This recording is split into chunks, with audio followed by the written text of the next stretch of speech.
А какво точно? За някакъв човек идвате тук, така ли? А това е голям проблем. Тук имаме един човек, който го задържах, Антон Антонов. Най-вероятно сте... Ако, приятели, разпространяете лайфа.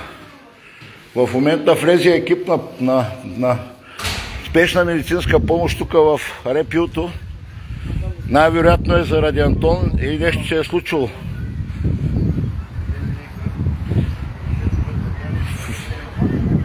Роска!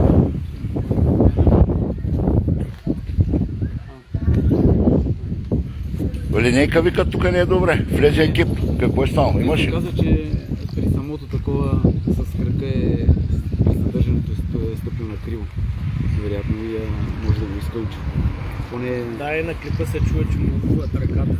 Това е от полиция. Учупено. Да, телефона на... С палката. Русен Милион. Да. С палката, да. Това се го щупили. Всички са прибили. Не е само той, не да не казват. Всичките са ударени. Всички са прибили, всички се изпотрошени. Изключително грозни сцени. Недопустими сцени. Оттам са стигнали, че да заповядат на полицията без да се извършва вътре престъпления, да влезнат със зло. И на улицата граждани, които стоят мирно застанали, са пред частен имот да се използват палки. Това за първи път, нали, в София, вярно, там на големите протести, били се ни, чупили се ни краката, но тук, където в смисъл сме застанали пред частен имот, без да посегнем, щитове, палки, за да влезнат в частен имот, да влязат с злом. Чупат късата катинара, с който е синджира, с който е затворена входната врата. Нали? С лом, полицията влиза с лом при условие, че няма разпореждано прокурор. Няма. Това е изключително долно, гнусно престъпление от страна на полицията. И то в едно малко село, в една малка община. Да, това е недопустимо. Може да се влезе само когато има данни, че вътре се извършва тежко умишлено престъпление. Тоест над 5 години наказание. Понеже ОПГ МВР работят така. Това е просто ти да с палките да слагаш палки и да тръгваш срещу гражданите и направо с такава злоба, просто не е истина.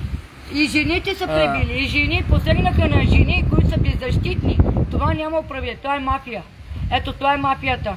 Това е мафията, затова всички призоваваме всички. Брати и сестри, мили са граждани. Вече се започна гражданска война, но не ние мирния народ, а нашата полиция, под заповедта на мафията. Аз също бях ударена в земята и съм с раково заболяване. Без причина, за да защитя народа и да им кажа, да им търся, да им ми отговорят на въпроса на какво основание пребиват народ честен и достоен, че си търсят правата. Ето това е нашата държава. Затова това е края вече. Или се дигаме. Това е мафиотска държава и призовавам всички честни, достойни българи, без значение от коя етноса, обединяваме се в едно и тръгваме. Затваряме цялата страна. 31-ви Хаимбоа свонеща вода. Докато не слезне това сатанинско управление. Това не е живот. В собствената си ни държава ние да сме роби още преди да са ни направили тотално с дигиталното евро. Това е недопустимо да посягат на честен и достоен народ и то полиция. Това е просто грандиозен скандал да посегне полиция с щитове, при условие, че ние сме застанали, нали, на обществено място в улицата. Нито застрашаваме живота на някой, нито увреждаме имущество, нито сме им посегнали. Оръжие нещо.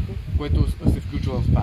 И те да сложат палки, да извадат палките, да сложат каски, щитове и да маят с палките. В смисъл, че при задържането се оказа, че нещо изопкал кръка. Явно в глезена. Те са го ударили, не е вярно, той се го ударили. Те са го ритали. Аз видях полицая го ударили. И аз го видях как го риташ и го пребиваше като животно. Полицаята Като ни животно се ги удариха. пребивали. Мене ме удариха, душиха ме. Аз съм представител на Българска православна църква. Аз съм с униформа, с кръста и ме душиха. Душиха ме и ме биеха по бъбриците. Всеки един удариха. И ме мачкаха ме. Това не се е случило откакто има православие, брат и сестри българи. Разберете, те обявиха война на целия народ. Да. Те обявиха на вярата. Вие видяхте Бойко Борисов в най-страстната седмица, той се подигра с нашия Спасител Исус Христос. Това означава, казвам ви го още от сега да го знаете, ако не го знаете. Те са готови да ни избиват като пилци. Искат територията ни. Не искат да има български гимн. Казвам ви го съвсем сериозно. Готови са. Те посегнаха. Аз какво значи посегнаха на мене? Борисов, той посегна на нашия Спасител Исус Христос. Той се изгаври с него. В най-страстната седмица. Това означава, че няма да имат жал срещу нас. Че не трепат като мухи. Не се ли самоорганизираме в защита и противодействие? Тоест, да си пазим и нашите семейства. Аз съм много пъти съм му казвал. Въоръжавайте се законно. Законно! Въоръжавайте се, да си пазите семейства. Призовавам ви, законно се въоръжавайте. Да си пазите семейства. На мен ми посегнаха днеска. Искаха, знаете ли какво ги чух? Трябва да го отребеме то. Това чух, това си говориха. Трябва вика да бъде арестуван. Попа трябва да арестуваме. Попа ли ви е проблем, бе? Майко продажници, попа ли ви е проблем, бе? А? Попа ли ви е проблем, бе? Господ, казах, цялата омраза ще ви сполети на Господ. Със силата на Бога. Със силата на Господ. Целият гняв ще се стовари върху вас и върху вашите семейства. Целият гняв. Бог няма Тези да полицаи, да майко продажници, вие разбирате ли, в ефекта те не знаеха какво правят. И като стрелвахме бяха като някакви кокошки. Билите като някакви, не знаеха, чудиха се, викам, защо го направиха? Те не знаеха защо го направиха. Защото слушат по-отгоре. Ама те са виновни, те са съпричастни. Можеха да им откажат.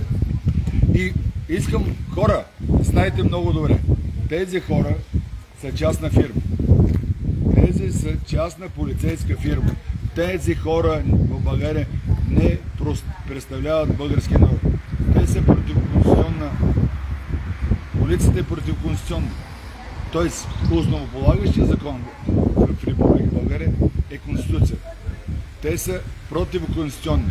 И те в момента отлекаха нашия брат, нашия съратник, който се бори за справедливост и за възмездие.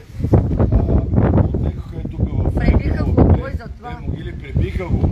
Аз даже имам чувството, че ще се опитат и да го убият вътре в полицията. Казвам ви го сериозно!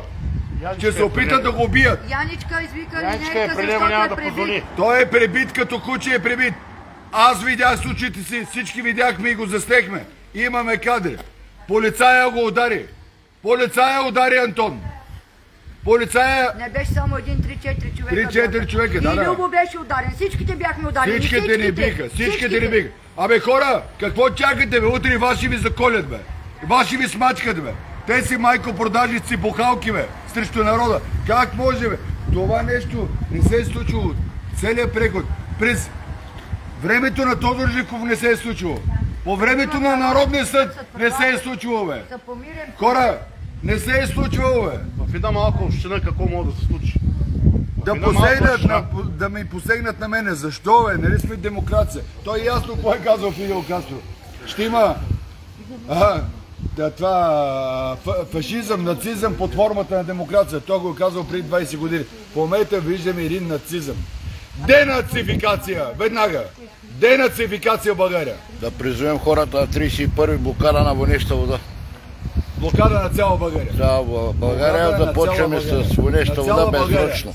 Вече почнаха да ни трепат. Не ги интересува духовници, нищо не ги интересува, разбирате ли? Те са казали, мен ми го каза един полицай, като си бере, казаха ни, че трябва да те приключим. Си изпусна. Трябва да те приключим. И вие разбирате ли, да ме приключат? Какво значи приключване? Да ме убият, а? Защото ние показахме истината, брат и сестри. Показахме истината. Истината. Крадат и земя, осветена за храм в София. Разбирате? Тази жена се иззимали имота с 3 фалшиви свидетели, която беше там местната тази женичка. Абсолютно, абсолютно.